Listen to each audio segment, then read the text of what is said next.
Halo sahabat Green, senang bisa menjumpai Anda kembali dalam Green Concern kerjasama Green Radio, Media Indonesia, dan juga Tempo TV. Kali ini seperti biasa saya ditemani oleh Bintang, co-host dari Media Indonesia. Bintang, apa kabar? Baik, Eka, apa kabar? Kita ngomongin soal hutang nih ya hari ini ya. Hutang. Tapi bukan hutang yang biasa sering kita lihat pada masyarakat, tapi ini hutang di balik konservasi laut. Nah, itu dia. Iya, luas wilayah laut yang mencapai 75% ini bukan hanya berarti berlimpahnya sumber daya perikanan dan pesisir, tapi juga tantangan pengelolaan sahabat Green. Dan hal ini bisa dilihat dari beberapa wilayah perairan yang mengalami eksploitasi berlebihan dan juga kerusakan. Untuk memulihkan wilayah-wilayah itu, berbagai program konservasi juga dibuat pemerintah. Namun, upaya konservasi ini juga dikritik sebagian kalangan karena sumber pembiayaannya. Salah satu yang mengkritik adalah Koalisi Rakyat untuk Keadilan Perikanan atau KIARA. Dan terkait hal ini, KIARA juga sudah menyebarkan petisi menolak pembiayaan konservasi berbasis utang yang dinilai meminggirkan kearifan lokal yang sebenarnya itu lebih sesuai dengan kondisi Indonesia. Kita akan kumpas soal ini selama 1 jam ke depan, tapi sebelumnya kita akan bertanya dulu ke Bintang dari Media Indonesia yang akan menjelaskan latar belakang Media Indonesia mengangkat tema ini. Bintang, silakan. Iya, Eka, tadi sudah disebutkan bahwa yang menjadi permasalahan adalah sumber pembiayaan dari program-program konservasi itu. Memang Media Indonesia sendiri pada dasarnya sangat mendukung pemerintah untuk memperbaiki sumber daya kelautan kita. Karena kita tahu juga banyak daerah sudah mengalami degradasi, juga eksploitasi berlebih.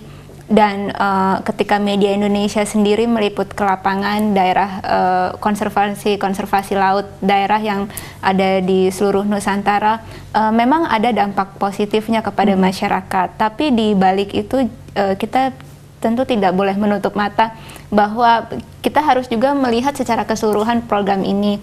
Dan itu yang diangkat oleh KIARA, yaitu sumber pembiayaannya ternyata dari hutang begitu ya. Dan Media Indonesia ini juga melihat bahwa setuju dengan KIARA, akan lebih baik jika memang itu adalah bersumber dari kemandirian kita sendiri, karena itu kan untuk rakyat kita juga. Kalau kita tergantung kepada hutang nanti jadi bukan juga menyelesaikan masalah dengan masalah ya, tapi malah membuat masalah baru gitu. Karena itu juga makanya kita mengupas ini lebih dalam untuk masyarakat juga tahu bagaimana sebenarnya program konservasi yang dijalankan oleh pemerintah gitu. Oke, nah terkait hutang di balik konservasi laut ini, Bintang, kita sudah ada narasumber sahabat Green di studio yang akan memberikan alasannya dan mungkin lebih tahu detail lagi ya soal hutang-hutang ini. Ada Mas Abdul Halim, Sekretaris Jenderal KIARA. Apa kabar nih, Mas? Alhamdulillah, baik, Kak. Baik ya, tapi konservasi laut yang katanya hutangnya itu banyak juga, apakah itu termasuk kabar baik, kabar buruk? Itu kabar buruk buat kita semuanya ya? Sebagai bangsa Indonesia. Emangnya seberapa besar hutangnya tuh, Mas? Tahun 2004 sampai dengan 2011 yang lalu sebesar 1,3 triliun rupiah. Kemudian rencananya akan ditambah lagi 80 juta US dollar untuk periode 2013 sampai dengan 2017. Lama tuh ya, itu dari mana asalnya? Sumber pembiayaannya dari Bank Dunia, kemudian juga dari Bank Pembangunan Asia. Mekanismenya ya sekali lagi tadi pinjaman lunak begitu untuk jangka waktu yang cukup panjang. Tapi sekali lagi yang menjadi korban justru kita, karena kita dipaksa untuk memperluas laut jadi kawasan konservasi yang justru membatasi akses masyarakat nelayan. Seperti misalnya? Misalnya terakhir ada 1 orang nelayan kita yang ditembak mati di Taman Nasional Komodo oleh karena memasuki wilayah yang kemudian sudah ditetapkan menjadi kawasan konservasi. KKLD itu. Betul. Ya? Nah itu kan ini Media Indonesia juga pernah melakukan peliputan ke lapangan ya, kawasan konservasi laut itu pernah ke Raja Ampat juga di sana ada. Kalau dari pengamatan kita di lapangan sih nelayan lokal di sana boleh masuk ke kawasan konservasi itu, tapi memang mereka tidak boleh menggunakan alat tangkap tertentu, hanya boleh mengambil ikan misalkan dengan kail gitu. Berarti kan sebenarnya tidak terlarang untuk nelayan. Ya, bisa jadi temuan-temuan itu berbeda dengan apa yang kami dapati di lapangan begitu ya. Tapi pada prinsipnya adalah penetapan kawasan konservasi ini mestinya harus melalui persetujuan masyarakat lokal, dalam hal ini masyarakat nelayan tradisional, sehingga dalam pelaksanaannya atau pengelolaannya tidak menimbulkan konflik antara pengelola taman nasional dengan masyarakat nelayan. Tapi sekali lagi fakta-fakta yang kita dapati sejak tahun 1980 sampai dengan 2013 itu justru berkata sebaliknya. Jadi nelayan kita yang justru mengalami kesulitan masuk oleh karena dianggap sebagai perusak, bukan sebagai pelestari lingkungan. Padahal wilayah-wilayah yang sudah ditetapkan menjadi wilayah konservasi sebetulnya adalah wilayah-wilayah yang memang pada asalnya memang sudah baik. Hanya kemudian dipilih menjadi kawasan konservasi dan kemudian menimbulkan konflik karena masyarakat nelayan sudah sejak dulu sebelum ditetapkan menjadi kawasan konservasi menangkap ikan di sana, bersenda gurau di sana, rekreasi dan sebagainya. Lahan mereka terganggu nih. Betul. Ceritanya ya. Tapi sebenarnya luasannya berapa sih kalau yang setahu kita kan targetnya 10 juta hektar ya kawasan konservasi. Ya, sudah bertambah menjadi 20 juta hektar. Hari ini luasan keseluruhannya mencapai 16 juta hektar. 16 juta hektar. Betul. Targetnya 20. Targetnya sampai dengan 2020 20 juta hektar. 20 Itu di juta seluruh hektar. Indonesia itu? Di seluruh Indonesia. Wow, yang paling banyak daerah mana ya? Yang paling besar paling perluasannya? banyak sebarannya ya wilayah timur Indonesia karena di sana lautnya masih alami, terumbu karangnya masih sangat bagus, bahkan dari kejauhan kalau kita lihat pesisir dan lautnya sangat biru sekali. Jadi sebenarnya bukan dengan kawasan konservasi itu lalu jadi peningkatan ya, bukan diperbaiki tapi memang sudah baik lalu ditetapkan Ya, jadi betul, kawasan itu konservasi. setidaknya dari yang kita dapati di lapangan. Kalau memang kemudian menetapkan satu wilayah menjadi kawasan konservasi, ya mestinya wilayah-wilayah yang berpotensi rusak atau sudah rusak dan ingin perbaiki, ya mestinya wilayah-wilayah ini. Dan cukup ironis juga, hari-hari ini masyarakat nelayan dan juga petani di 6 desa di Kabupaten Batang itu tengah meributkan, apa yang diributkan? Wilayah yang sudah ditetapkan menjadi kawasan konservasi laut daerah melalui SK Bupati tahun 2005, tiba-tiba kemudian diubah menjadi kawasan non-konservasi atau yang bisa dimanfaatkan untuk kepentingan pembangunan PLTU berkapasitas 2000 MW. Tentu ini menjadi persoalan penting. Mengapa? Karena masyarakat nelayan sangat menggantungkan mata pencaharian di sana. Kalau kemudian wilayah yang tadinya ditetapkan konservasi tiba-tiba dihapuskan atau diubah menjadi kawasan pemanfaatan, ya tentu masyarakat yang betul-betul bergantung kepada daerah itu menjadi kesulitan untuk mendapatkan atau melanjutkan kehidupan ekonominya. Nah, keadaan yang sebelumnya seperti apa, Mas? Misalnya yang terjadi di daerah mana? Akhirnya nelayan-nelayan itu jadi kerja apa gitu ketika lahan mereka tadi tidak boleh lagi mereka jadikan tempat untuk mencari perekonomian? Ya, pada umumnya akibat dari ditetapkannya satu kawasan menjadi kawasan konservasi laut, akibat yang diterima oleh nelayan adalah mereka tidak lagi bebas mengakses wilayah itu. Kemudian yang kedua, pendapatan mereka menurun drastis. Yang ketiga, ancaman kriminalisasi bahkan penembakan hingga hilangnya nyawa menjadi semakin besar. Dan catatan Kiara, sejak tahun 1980 sampai dengan 2012 yang lalu, ada 20 nelayan sedikitnya ditembak mati oleh karena tuduhan merusak melanggar satu kawasan. Mereka dianggap. Betul. Ya? Oke, baik, kita akan lanjutkan kembali nanti, ya. Mas Abdul Halim. Kita akan jeda, sahabat Green, ruang interaktif sudah dibuka melalui SMS di 0813 800892. Anda juga boleh berinteraksi melalui line telepon di 021 859 09946 atau juga 47. Ada 3 voucher berlangganan Media Indonesia untuk 3 orang yang beruntung. Seperti biasa nanti akan kami umumkan di akhir acara. Kami akan kembali setelah pesan-pesan berikut ini.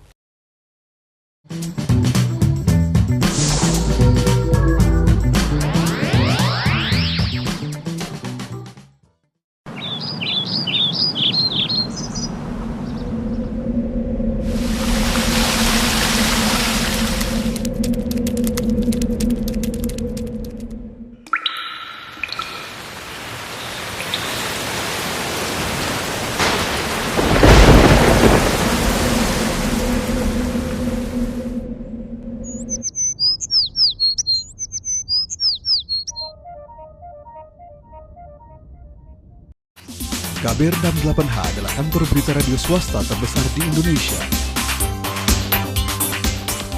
650 radio jaringan di Indonesia serta 9 negara Asia dan Australia mengudarakan produk kami. Aneka program radio berbasis jurnalisme berkualitas tinggi yang menjadi rujukan masyarakat. Kantor berita radio 68H terpercaya menjangkau Nusantara.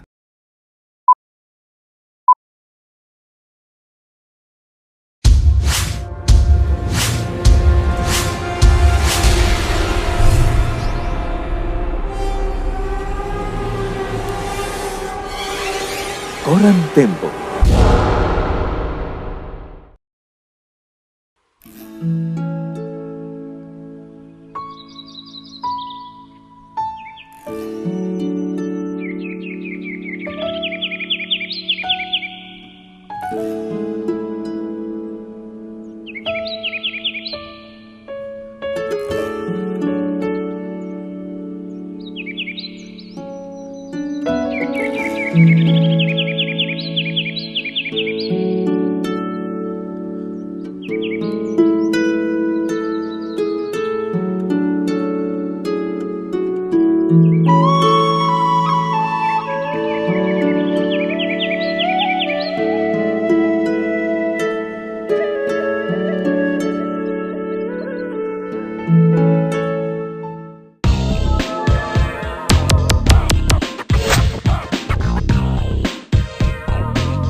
Sahabat Green, Kiara mengungkapkan saat ini terdapat skema dan praktek perluasan kawasan konservasi perairan seluas 20 juta hektar pada 2020 nanti. Yang ini adalah menggunakan data utang luar negeri.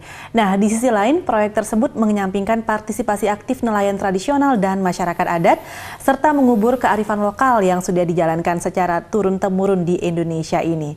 Nah, kira-kira ini kearifan lokal apa nih yang sudah tergesur akibat adanya konservasi ini, Mas? Ya, satu contoh yang paling telanjang begitu ya. Saya pribadi berkesempatan ke sana juga. Ada satu model kearifan lokal namanya Mbah Pongka. Kearifan lokal dengan yang dilakukan dengan cara mengelilingi pulau dari ujung sampai kemudian kembali lagi ke ujung. Dan dari situlah kemudian mereka menangkap ikan, memperbaiki mana yang rusak dan seterusnya.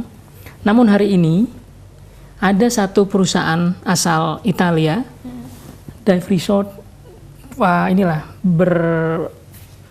menggunakan cap wisata bahari yang kemudian mengkapling satu wilayah di ujung pulau itu, sehingga kemudian kearifan lokal ini tidak lagi bisa mereka lakukan oleh karena terhalang. Mereka jadi yang tadinya bisa berputar, gitu ya? sekarang tidak lagi bisa berputar. Apa kemudian kerugian yang didapati oleh mereka? Ya, pertama sekali lagi ya akses mereka menjadi terbatasi. Kearifan lokal yang sudah mereka jalani turun-temurun menjadi sangat terhalang. Kemudian yang berikutnya adalah pengerusakan yang dilakukan oleh pihak-pihak lain di luar nelayan justru dituduhkan kepada masyarakat nelayan. Ini yang kemudian akibatnya saat mereka mengupayakan diri untuk masuk, todongan senjata sudah harus mereka terima. Itu di daerah mana ya? Ini di Kepulauan Togean, Kabupaten Sulawesi biasanya. Di Sulawesi Tengah, Kepulauan Togean, Kabupaten Tojo Una. Kalau saya tidak Jadi kira. aparat pun sudah bersiap-siap untuk menjaga tempat itu ya. Benar, bahkan dalam satu pertemuan di Makassar yang saya hadiri juga dihadiri oleh salah seorang direktur dari Kementerian Kehutanan yang juga masih memiliki kewenangan wilayah konservasi. Itu mereka katakan, ya kami ini kan tugasnya menjaga wilayah konservasi. Kalau kemudian ada pihak lain yang masuk tanpa izin, ya mau tidak mau senjata harus dikokang. Kalau kemudian ini mengarah ke kaki dan ternyata kena kepala, ya kami tidak mau tahu. Jadi sudah seperti itu sikap yang dikembangkan oleh aparatur pemerintah dan hal ini aparat keamanan. Tapi seberapa jaminan bahwa nelayan, kan ini kalau tadi dari gambarannya Mas Halim kan nelayan tradisional ini menjadi korban gitu ya. Betul. Karena wilayah yang sebenarnya turun-temurun merupakan lahan tempat mereka mencari ikan sekarang dikapling-kapling menjadi kawasan konservasi. Tapi seberapa jaminannya bahwa sebenarnya praktek nelayan tradisional itu adalah praktek perikanan yang lestari gitu, bahwa mereka, karena kan kita sering dengar juga nelayan pakai bom, pakai potas gitu. Ya, saya kira memang tidak bisa dinafikan ada masyarakat nelayan yang masih menggunakan praktek perikanan yang merusak. Tapi sekali lagi kalau kita persentasekan kecil sekali jumlahnya. Yang kecil ini kemudian seolah-olah dibesar-besarkan sehingga menjadi 100%. Padahal kalau kemudian kita berkaca kepada praktek penangkapan ikan yang dilakukan oleh masyarakat nelayan tradisional yang umumnya karakternya tradisional, jadi menangkap ikan untuk kebutuhan hidup sehari-hari, selebihnya bisa menabung dan pendidikan anak serta kesehatan, mereka tidak akan melakukan lebih dari itu. Satu contoh penting untuk saya kemukakan adalah sasi di Pulau Haruku, Maluku Utara. Praktek ini dilakukan dengan cara memberikan waktu kepada ikan jenis tertentu untuk bertumbuh kembang selama jangka waktu tertentu tersebut. Sehingga kemudian setelah itu mereka akan melakukan upacara adat memanggil ikan. Jadi ikan itu dipanggil tanpa kita harus pergi ke laut. Prosesnya dari malam hari, pagi hari ikan akan masuk ke pesisir mereka dan saat itulah kemudian ditutup aksesnya sehingga ikan tidak bisa keluar. Jadi ikan setelah tertutup, yang menjadi menarik pesan sosialnya adalah yang diperbolehkan kali pertama mengambil sebanyak-banyaknya sesuai kebutuhan adalah anak yatim, piatu, janda, dan fakir miskin.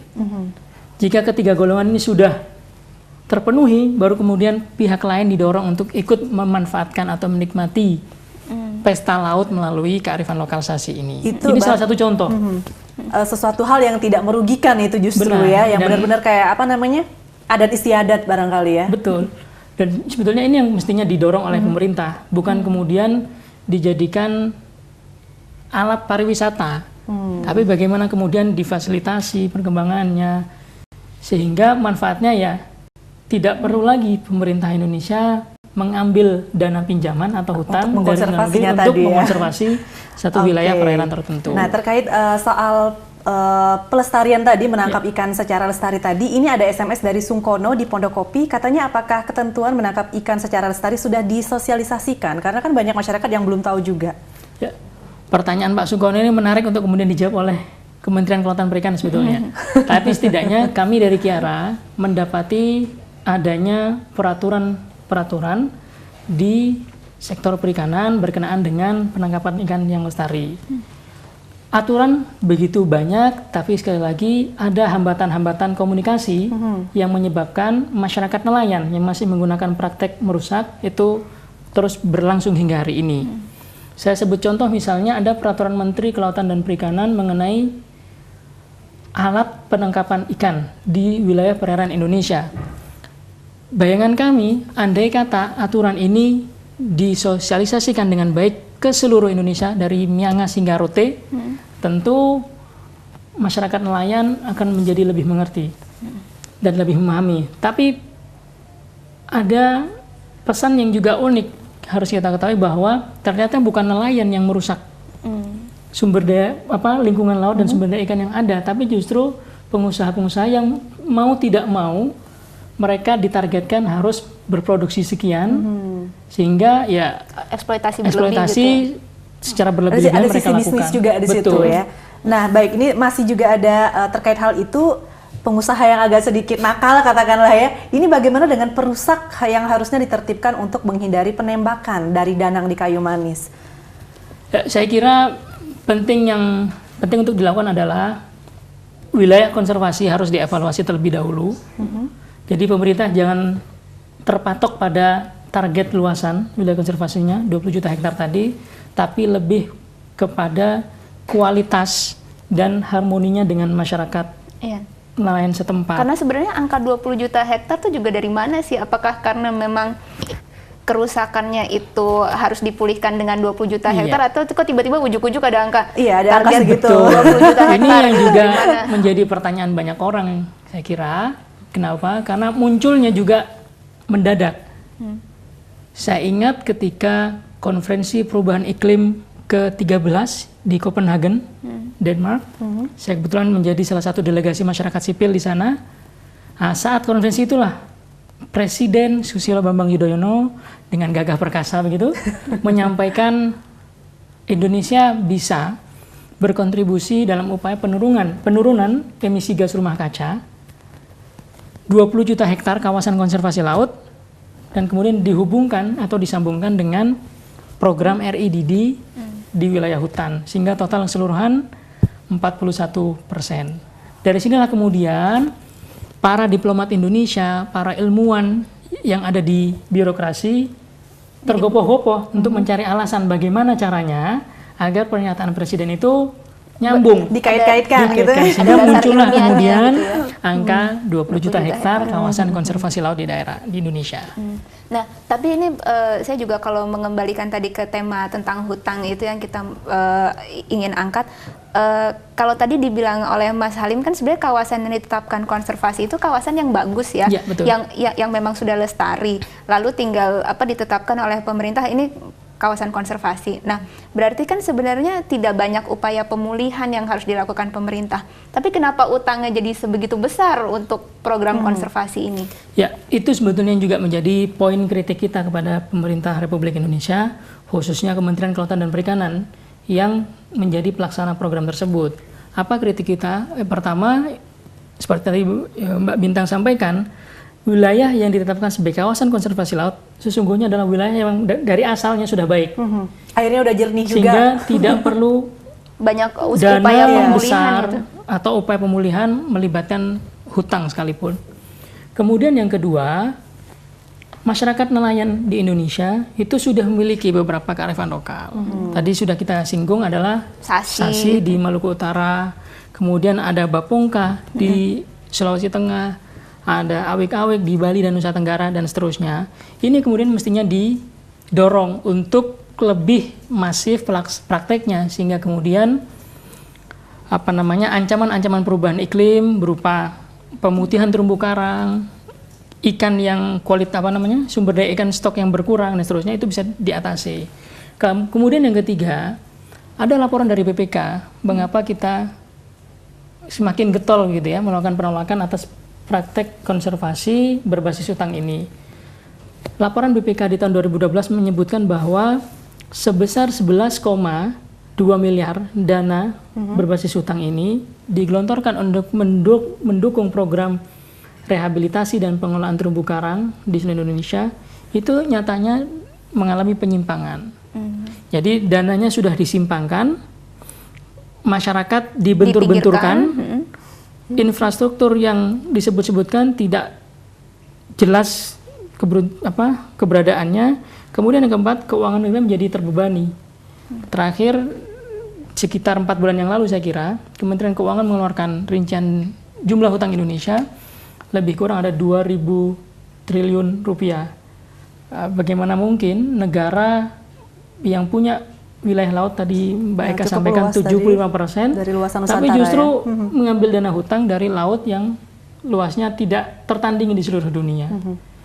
Saya yakin seyakin-yakinnya tanpa konservasi pun masyarakat nelayan bisa melakukan upaya-upaya yang lebih baik untuk memulihkan kondisi dengan cara mereka sendiri juga, dengan ya? cara mereka, dan terbukti arif. Dan mungkin pemerintah justru mendukungnya adalah bagaimana mengatur perusahaan-perusahaan perikanan besar supaya praktek eksploitasi mereka ya harus lebih diawasi, jangan menggunakan alat tangkap yang berbahaya, yang menghabiskan seluruh stok ikan. Benar. Harusnya seperti itu, bukan lagi malah yang diatur yang nelayan yang kecil-kecil ini yang sebenarnya nangkapnya juga nggak seberapa dan sudah ikut menjaga lingkungan begitu ya. Iya. Betul. Sebenarnya kalau kita mau mencontoh negara luar ya, ini seperti pertanyaan dari Septiana di Jakarta.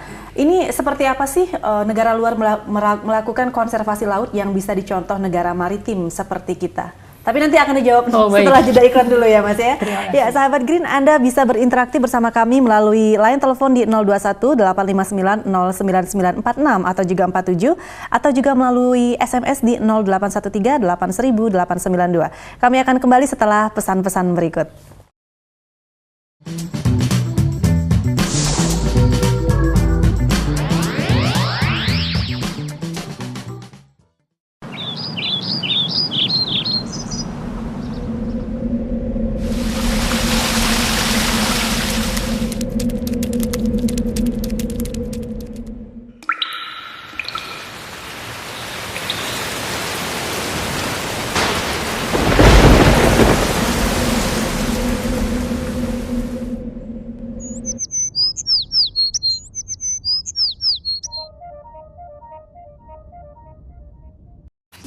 KBR 68H adalah kantor berita radio swasta terbesar di Indonesia.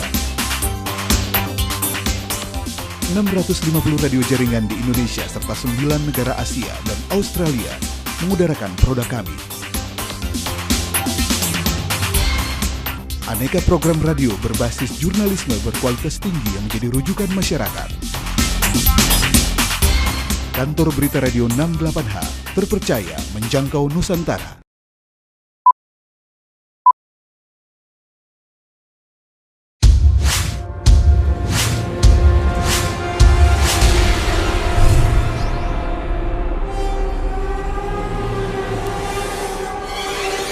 Koran Tempo.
Halo sahabat Green, Anda masih bersama kami di perbincangan segmen ketiga kita di Hutang di Balik Konservasi Laut ya.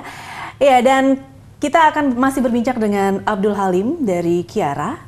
Kira-kira setelah melakukan banyak aksi, katakanlah ya, aksi dengan atau keberatannya diadakan konservasi laut ini, sudah ada petisi yang dilontarkan atau mungkin keberatan dilontarkan kepada pemerintah? Ya,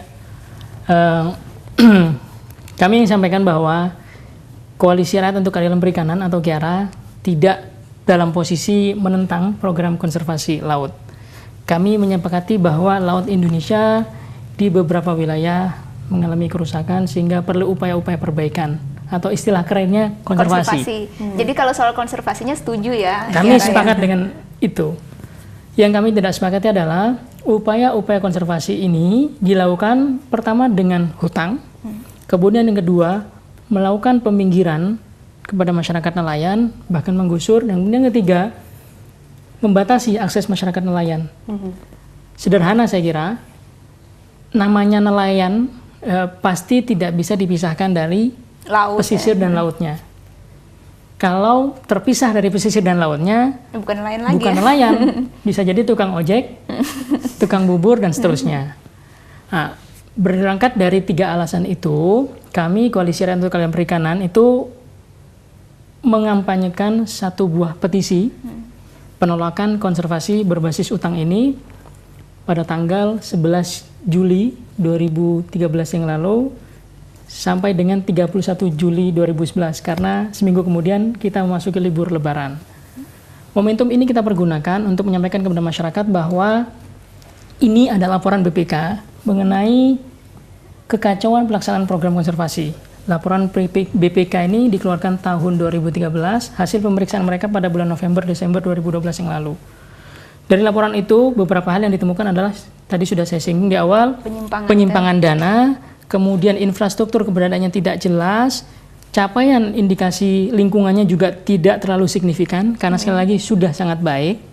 Kemudian yang ketiga, terjadi tidak hanya penyimpangan dana tidak hanya di level daerah tapi juga di level nasionalnya. Terbukti juga BPK menyebutkan ada laporan dana sekian miliar rupiah yang belum dilaporkan hingga hari ini oleh Kementerian Kelautan dan Perikanan kepada negara. Kemudian yang kedua, mengapa kami ini sampaikan adalah kita punya banyak kearifan lokal, sehingga mestinya ini yang didorong oleh pemerintah. Sasi di Maluku, Awik-Awik di Bali dan Nusa Tenggara, kemudian ada Bapongka di Sulawesi Tengah, yang keempat ada Olanua di Lamalaran Nusa Tenggara Timur, dan seterusnya. Ini mestinya didorong. Alhamdulillah, hanya dalam tempo 21 hari, dukungan yang kami peroleh lebih kurang ada 135 orang, tidak hanya di Jakarta saja, tapi juga di seluruh Indonesia dan luar negeri yang mendukung upaya untuk menyelamatkan Indonesia dari hutang dan praktek konservasi yang justru membatasi hak konstitusional masyarakat nelayan. Sudah direspon 1 minggu setelah Lebaran oleh Bapak Sudi Silalahi melalui surat resminya disampaikan bahwa sudah kami terima surat keberatannya, dan kami teruskan ke Kementerian Kelautan Perikanan. Sekitar tanggal 5 Agustus yang lalu kami mendapat informasi bahwa Kementerian Kelautan Perikanan tidak lagi melanjutkan program berbasis hutang ini, karena jika dilanjutkan negara akan terbebani dengan dana hutang sebesar 80 juta US dollar triliunan kalau dirupiahkan dari ya. satu lembaga Amerika Serikat begitu. Kan program konservasinya ada banyak yang dijalankan oleh KKP. Ini berarti yang mana yang akhirnya di stop? Yang di stop ini bagian dari Kormap. Jadi pelestarian, rehabilitasi dan pengelolaan terumbu karang dari tahun 2013 sampai dengan 2017. Ini yang Kormap 3. Kormap 1, 2 sudah dilangsungkan dengan hasil yang tidak begitu menggembirakan, tapi justru menggembosi keuangan negara, menggembosi dan membebani keuangan negara, membuat konflik di banyak kampung nelayan yang berada di sekitar kawasan konservasi. Kemudian yang ketiga, bocor di mana-mana. Oke, baik. Kita tahan dulu, Mas. Ini kita jawab dulu SMS tadi. Ada Septiana di Jakarta yang ingin tahu kalau di luar negeri mereka melakukan konservasi laut yang seperti apa yang bisa kita contoh. Atau sebaliknya, mereka mencontoh kita mungkin. Ya. Pertanyaan Mbak Septiana ini menarik ya, tapi jawabannya kita balik. Seperti tadi Mbak Eka sampaikan, negeri ini negeri kelautan terbesar di dunia, sekali lagi 75% wilayahnya laut. Banyak negara yang justru berkepentingan dengan laut Indonesia. Mereka banyak belajar dari Indonesia, dan terbukti dengan hadirnya banyak aktor-aktor, sebutlah misalnya negara, LSM, bahkan individu pun hadir ke Indonesia hanya untuk berpartisipasi atau ikut menikmati anugerah yang luar biasa besar dimiliki Indonesia ini. Contoh yang saya alami secara langsung adalah saat berada dalam satu pertemuan perikanan di Denmark, salah seorang nelayan dari Swedia dan Jerman itu menanyakan, bagaimana Anda bisa melestarikan sumber daya laut dengan kearifan lokal itu tanpa merusak, bahkan ikan tidak bisa ditangkap dalam periode tertentu. Ya, kami sampaikan periode bentuk pemanfaatan kami atas sumber daya ikan yang kami miliki ya tentu bukan eksploitatif atas dasar target-target produksi tertentu, tapi atas dasar kebutuhan hidup sehari-hari. Bila mana kami pandang cukup, ya kami berhenti. Dan ini juga dicontohkan oleh masyarakat di Lamalaran Nusa Tenggara Timur yang sehari-hari dalam periode tertentu itu menangkap ikan paus. Ikan paus yang ditangkap pun bukan sembarang ikan paus, tapi ikan paus bukan perempuan, bukan anak-anak. Jadi itu boleh? Tidak lagi kalau memenuhi itu syarat? ditangkap. Oke. Mereka pun sudah mempunyai, sebutlah indera keenam, untuk mengidentifikasi dan mengenali, oh ini bukan berjenis kelamin laki-laki perempuan, bukan juga anak-anak, sehingga berhak untuk kami nikmati. Kenapa emang? Dan karena mereka yakin, yang masih anak-anak dan ibu ini, jaminan masa depan mereka. Ketika itu mereka habisi, praktis ke depan mereka tidak lagi bisa menangkap itu. Sama seperti telur ikan barangkali ya. Betul. Atau telur penyu juga. Dan menariknya juga Mbak Eka dan Mbak Bintang, setelah mereka tangkap pun paus itu bukan menjadi monopoli beberapa kelompok saja, tapi menjadi hidangan seluruh masyarakat desa itu, baik yang berada di wilayah pesisir maupun yang jauh berada di atas gunung. Contoh lainnya hari ini, saya barusan mendapat kabar teman-teman nelayan tradisional di Langkat, Sumatera Utara itu tengah menanam bibit mangrove sebanyak 1.310.000 bibit untuk mengisi kekosongan lahan yang mereka rehabilitasi dan sebelumnya dikonversi oleh pengusaha kebun sawit menjadi perkebunan kelapa sawit. Mereka rebut itu secara berdarah dan akhirnya berhasil dan Mereka tanami mereka mangrove. bisa nikmati hasilnya hari ini. Pengembangannya itu luar biasa. Nah, tapi kalau kita misalkan lihat ke negara lain ya, seperti di Australia, cara mereka untuk istilahnya melestarikan sumber daya kelautan kan juga dengan menetapkan kawasan tertentu menjadi taman laut nasional gitu, seperti misalkan Great Barrier Reef, dan itu kan luasannya terus mereka perbesar begitu. Dan memang ada keberatan juga dari masyarakat sekitar. Artinya bahwa kalau di negara lain juga melakukan seperti itu, apakah konservasi dengan kawasan tertutup itu memang salah satu cara yang memang mungkin untuk beberapa daerah yang penting, misalkan untuk zona-zona itu kan ada zona inti begitu ya. Betul. Ada zona inti, nanti ada zona pemanfaatan. Apakah memang untuk misalkan zona-zona inti yang memang itu mungkin tempat ruaya ikan itu memang harus tertutup, tidak bisa hanya sekedar yang kearifan lokal begitu. Oke, Mas, tapi nanti jawaban bintang akan Siap. kita lanjutkan setelah Baik, jeda baik, dulu ya. baik. Sahabat Green, kami masih menunggu partisipasi Anda di 021 859 09946 atau juga 47 atau SMS di 0813 800892. Kami kembali setelah pesan-pesan berikut ini.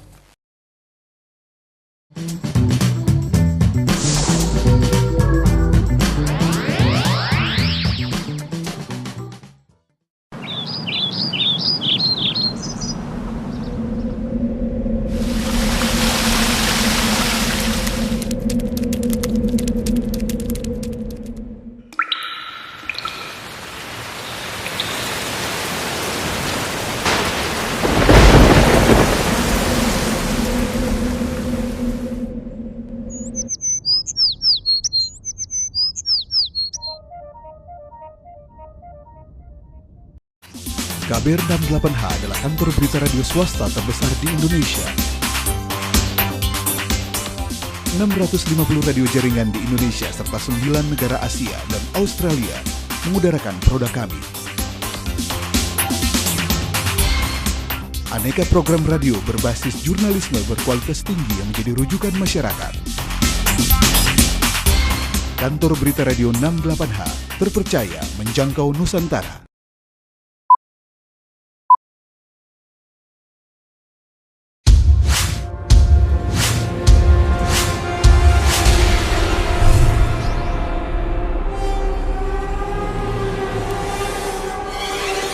Koran Tempo.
Sahabat Green, berbicara soal kearifan lokal, ini sebenarnya sudah dijalankan secara turun-temurun di Indonesia, seperti yang sudah dijelaskan oleh Mas Abdul Halim tadi ya, yang terjadi di Maluku misalnya ya Mas ya, ada juga di Bapongka, Sulawesi Tengah, juga di Awik-Awik Bali dan Nusa Tenggara Barat, serta Olanua di Nusa Tenggara Timur. Nah, menurut Kiara, model pengelolaan ini dilakukan secara swadaya dengan partisipasi aktif seluruh anggota masyarakat dan bahkan juga tidak membutuhkan dana utang. Berarti seharusnya bisa ya, tidak membutuhkan dana utang. Pasti ya? bisa dong, tidak mungkin tidak bisa. Dan Iya. itu sudah terbukti di lapangan begitu ya. Menyangkut apa tadi yang disampaikan oleh Mbak Bintang tadi, bahwa ya prinsipnya dengan wilayah konservasi adalah ada satu kebutuhan untuk memperbaiki lingkungan. Itu saya kira semua orang menyepakati ini. Nelayan tradisional pun yang di ujung burung sana itu menyepakati. Karena kami sangat bergantung pada laut, kami pun harus melestarikan laut. Dan olehnya kami menjaga laut itu. Kemudian yang kedua, Apakah laut setuju ini tempat menjadi akses masyarakat nelayan. Saya kira ini yang harus kita pastikan terlebih dahulu. Namanya nelayan ya pasti tidak boleh jauh-jauh dari laut dan pesisirnya. Sehingga sekalipun wilayah itu ditetapkan sebagai wilayah konservasi, harus persetujuan masyarakat, ya tentu tidak boleh membatasi akses mereka. Jadi artinya tidak Harus terbuka. Harus terbuka, tidak boleh ada konservasi yang tertutup begitu Betul. ya. Dalam konteks Indonesia, pemerintah melalui Kementerian Kelautan Perikanan itu menginisiasi satu aturan yang mereka sebut sebagai Undang-Undang Nomor 27 Tahun 2007 tentang pengelolaan wilayah pesisir dan pulau-pulau kecil. Hari ini, kemarin kami melakukan dengar pendapat dengan Komisi 4 DPR RI guna membahas draft revisinya. Hari ini tengah berlangsung dengar pendapat juga pakar hukum dengan Komisi 4 DPR RI. Dari dokumen yang kami dapati, Mbak Bintang dan Mbak Eka, di situ terdapat usulan pasal 23 bahwa pemanfaatan pulau-pulau kecil dan perairan di sekitarnya diprioritaskan untuk salah satu atau lebih kepentingan berikut. Konservasi diantaranya. Kemudian ada usaha perikanan dan kelautan termasuk pariwisata. Jadi tetap terbuka dong ya. Mestinya terbuka. Menjadi lebih menarik lagi, dalam usulan perubahannya di pasal 23 ayat 4 dikatakan bahwa pemanfaatan pulau-pulau kecil dan pemanfaatan perairan di sekitarnya oleh orang asing itu atas persetujuan menteri. Kalau sudah orang asing masuk, di Biasanya banyak di-coupling. tempat-tempat ini sudah itu di-coupling, sudah dijaga oleh aparat, masyarakat lain tidak bisa masuk. Ini yang kemudian menjadi concern kita, bahwa semangat yang juga masih ada dalam revisi Undang-Undang Pesisir ini masih semangat lama, Masih kapitalis sebelum ya. dibatalkan oleh Mahkamah Konstitusi. Saat itu namanya masih HP3, Hak Pengusahaan Perairan Pesisir, hari ini sudah diubah menjadi IP3 dan IPRP2. IP3 ini izin pemanfaatan perairan pesisir, IPRP2 izin pemanfaatan ruang perairan pesisir. Jadi semangatnya masih sama, tidak ditangkap apa yang disampaikan oleh Mahkamah Konstitusi melalui putusannya bahwa nelayan itu tidak boleh dibatasi aksesnya. Pastikan model pengelolaan tradisional ala masyarakat dan masyarakat adat ini bisa dilestarikan. Kemudian yang ketiga, mereka harus dipenuhi haknya untuk mendapatkan lingkungan yang bersih dan sehat. Jadi pada dasarnya sudah menjadi hak yang Media Indonesia juga, kami pernah ketika melakukan peliputan ke beberapa perairan, ada daerah-daerah yang lalu cukup bagus gitu ya, daerah terumbu karangnya, lalu ada orang asing masuk, mereka membangun resort di situ, dan tentu saja akhirnya perairan di sekitar resort itu jadi tertutup. Betul. Begitu. Nah, hal yang terjadi adaptasi masyarakat sekitar adalah ketika mereka tidak boleh lagi mencari ikan di situ, akhirnya mereka berusaha menjadi istilahnya guide gitu untuk tamu-tamu yang datang mungkin ingin diving atau snorkeling ke beberapa daerah, akhirnya mereka menjadi guide. Nah, ini mungkin ya memang bisa dikatakan kalau orang-orang yang ingin mencari pembenaran ya bisa saja kan akhirnya akan ada adaptasi dan nelayan akhirnya bisa cari duit juga gitu. Tapi ketika seseorang terpaksa harus merubah profesinya begitu, menurut kita itu kan juga tidak istilahnya harusnya tidak begitu gitu ya, karena tidak adil buat mereka. Nah, itu hal-hal yang seperti itu bagaimana Kiara melihatnya, dan apakah di lapangan juga banyak terjadi seperti itu? Ya, itu yang menjadi kekhawatiran kami di Kiara, yang kemudian juga mendorong keluarnya petisi untuk menghentikan praktek konservasi laut berbasis hutang dan juga membatasi hak konstitusional masyarakat nelayan tradisional.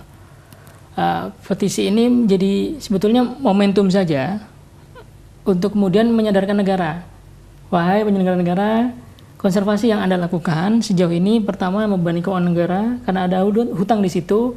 Kemudian yang kedua, ya justru membuat konflik baru di level horizontal antar masyarakat. Kemudian yang ketiga, banyak penyimpangan di daerah. Alangkah baiknya jika kemudian nelayan ini dana yang ada di APBN maupun yang dikumpulkan secara swadaya masyarakat ini difasilitasi, disalurkan supaya tepat sasaran dan sesuai dengan kebutuhan masyarakat setempat. Bayangkan hari ini Mbak Bintang dan Mbak Eka, satu sisi pemerintah mengejar target konservasi laut seluas 20 juta hektar.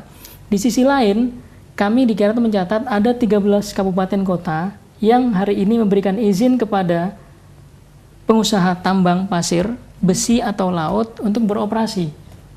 Dan ini bertolak belakang dengan kebutuhan masyarakat nelayan. Di saat yang sama juga, Kiara juga mencatat sedikitnya 20 kabupaten kota pesisir yang tengah menjalankan proyek reklamasi di seluruh Indonesia. Hari ini tengah ramai reklamasi di Teluk Benoa, Di Bali, Bali yang belakangan dikampanyekan melalui kedatangan salah satu pemain bola dunia, Ronaldo. Ini yang buat kami, Jadi pemerintah ini seolah-olah berbuat baik, tapi di balik itu justru menikam rakyatnya. Nah, terkait petisi tadi, mungkin pemerintah sudah menyadari ya bahwa hal itu tidak baik untuk dilanjutkan. Petisi konservasi tadi ya, akhirnya petisinya dari informasi yang dikabulkan kami ya. dapati, salah seorang direktur jenderal di Kementerian Kelautan Perikanan, Dirjen KP3K, itu menyampaikan kepada halayak luas, salah satu media begitu, bahwa program Kormap, salah satu bentuk konservasi itu dihentikan karena evaluasi negara bukan atas desakan masyarakat sipil, lebih kurang seperti yang disampaikan ya. Terlepas dari desakan kami atau bukan, tapi memang sudah seharusnya program ini dihentikan dan harus dikedepankan adalah pengelolaan berbasis masyarakat. Oke, dan ini juga mungkin merupakan jawaban dari SMS dari Seno di Kalimalang yang bertanya kenapa petisi dihentikan. Ada juga Wiwit di Jakarta, apa hubungannya hutang bisa merusak kearifan lokal? Namanya peminjam, mau tidak mau juga harus menaati apa yang diinginkan oleh pemberi pinjaman. jadi hutang Sudah itu ada diberikan dengan banyak konsesi. syarat ya. Pastinya tidak ada dalam sejarah hubungan antar individu sekalipun yang namanya hutang, tentu dengan sendirinya ada posisi yang tidak equal, tidak setara antara pemberi hutang dan penerima hutang. Selalu ada syarat-syarat, selalu ada perlakuan-perlakuan yang sebetulnya tidak semestinya dilakukan, mau tidak mau harus dilakukan agar hutang itu diterima dan apa yang kita inginkan menjadi bisa dilakukan. Dan kalau bicara soal tadi mungkin kaitannya dengan kearifan lokal ya bisa dilihat dari contoh di lapangan bahwa pengkaplingan daerah dan akhirnya masyarakat tidak bisa menjalankan praktek nelayannya yang sebenarnya itu sudah berkarakter Merugikan masyarakat juga sebenarnya. Kearifan lokal ya. Oke, dan sekarang ini terkait hal ini untuk konservasi, kalau kita balik ke belakang, ada nggak sih konservasi laut itu yang berhasil dilakukan oleh pemerintah? Atau nggak ada? Dalam pandangan kami tentu ada, sekalipun mungkin tidak terlampau besar. Karena mengapa kami katakan tidak terlampau besar? Karena memang sesungguhnya pelaksana konservasi itu sendiri adalah masyarakat lokal. Dalam hal ini ada masyarakat nelayan dan masyarakat adat. Nah, mestinya sekali lagi berangkat dari pengalaman itu, mereka yang harus didorong untuk melakukan praktek-praktek konservasi. Dan saya kira menjadi penting juga karena saat ini tengah dibahas proses revisi Undang-Undang Perubahan atas Undang-Undang Nomor 27 Tahun 2007 tentang pengelolaan pulau kecil yang semangatnya sekali lagi masih ingin mengkapling, mengomersialisasi dan juga mengkriminalisasi masyarakat nelayan dan masyarakat adat. Tentu harus didiskusikan lebih matang sehingga kekeliruan yang pernah dilakukan oleh pemerintah pada tahun 2011 yang lalu dengan dibatalkannya beberapa pasal dalam undang-undang ini oleh Mahkamah Konstitusi tidak perlu terjadi, karena kalau sampai kembali terjadi, negara kembali dirugikan secara keuangan dan masyarakat pun menjadi dirugikan. Ya, baik, mudah-mudahan ini tidak terjadi lagi. Mudah-mudahan. Dan kita terbatas waktu, Mas Halim, kita akhiri perbincangan kita. Terima kasih juga Bintang. Dan sahabat Green, terima kasih untuk Anda yang sudah mengikuti acara ini. Selamat untuk yang mendapatkan voucher gratis berlangganan Media Indonesia selama 1 bulan. Ada Septiana, Sungkono, dan juga Danang. Anda bisa langsung menemui bagian promosi Green Radio pada hari dan jam kerja. Green Concern on Green Talk kerjasama Media Indonesia, Green Radio, dan Tempo TV akan hadir kembali pekan depan. Saya Eka Juli, terima kasih dan salam.